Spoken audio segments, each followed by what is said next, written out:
আপনি নাকি অনেক সুন্দর আজান দিতে পারেন, এটা কি সত্যি? জি আলহামদুলিল্লাহ। আচ্ছা, এখানে আরো কয়েকজন মুরব্বীরা আছে, উনি কি অনেক সুন্দর আজান হ্যাঁ, দেয় সুন্দর শুনছি। আজান দেয় উনি। অনেকেই বলে যে বিটিভিতে যেরকম মানে আজানের সুর সেই ধরনের মানে সেম আজান দিতে পারে। হ্যাঁ, সেই ধরনেরই আজান দিতে পারে ভালো। আমরা ছোটবেলা থেকে যে বিটিভিতে দেখতাম আজান হতো আজানের টাইমে, সেই ধরনের কণ্ঠে নাকি আপনি আজান দিতে পারেন, একেবারে সেম সেই আজানটা আমাদের দর্শকদের শোনাবেন। জি ইনশাল্লাহ। আল্লাহু আকবার, আল্লাহু আকবার, আল্লাহু আকবার,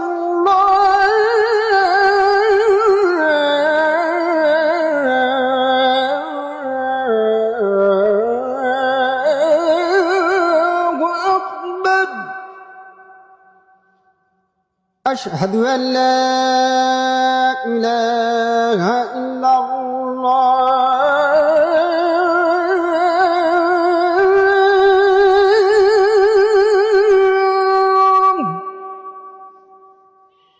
أشهد أن لا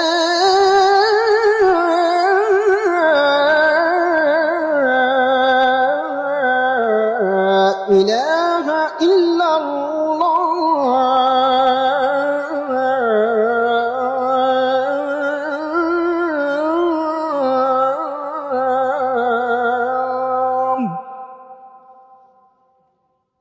أشهد أن محمدا رسول الله.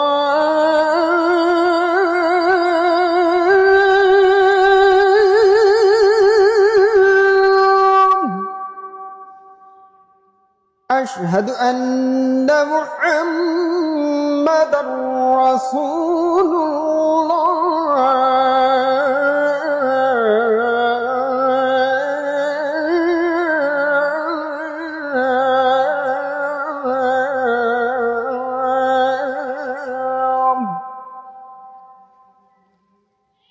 حي على الصلاة.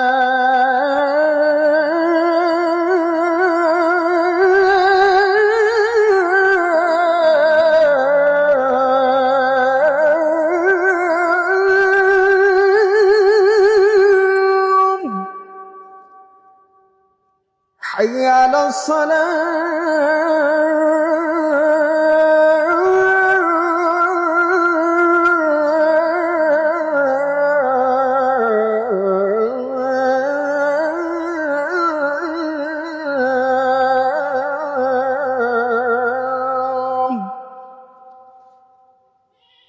حي على الفلاح.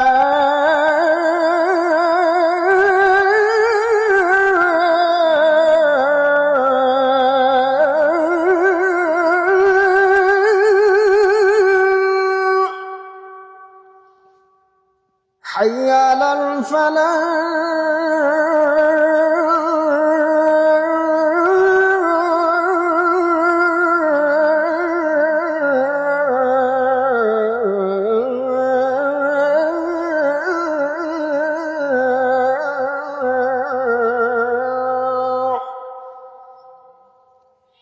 الله أكبر،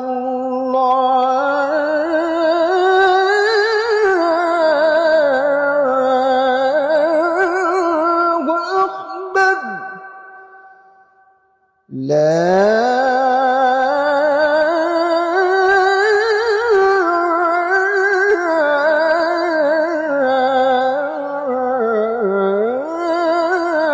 إله إلا الله. এত সুন্দর কণ্ঠে আজান দেয়। তো এই যে দেখেন হঠাৎ তার এই জায়গায় এসে দেখি তার একটা হাতের সমস্যা, আসলে এই হাতের সমস্যা নিয়ে কিন্তু সে কৃষি কাজ করতেছে, পাশাপাশি একটা মসজিদে মুয়াজ্জিনি করে। আচ্ছা, আসলে আপনার এই হাতটা কেটেছে কিভাবে ভাই? যেটা আপনার ওই যে খেড় কাটা মেশিন আছে, হুম। ওই খেড় কাটা মেশিনই কেটে যায়। হাত কেটেছে আপনার এই 6-7 বছর হচ্ছে হাত কেটেছে। এর আগে ভালো ছিল? এর আগে ভালো ছিল। তো এখন আপনি এই যে হাত কাটা নিয়ে এই যে বস্তা নিয়ে মাঠে দেখছি, মানে এখন কি মানে মূলত আপনি কি কি কাজ করেন, মানে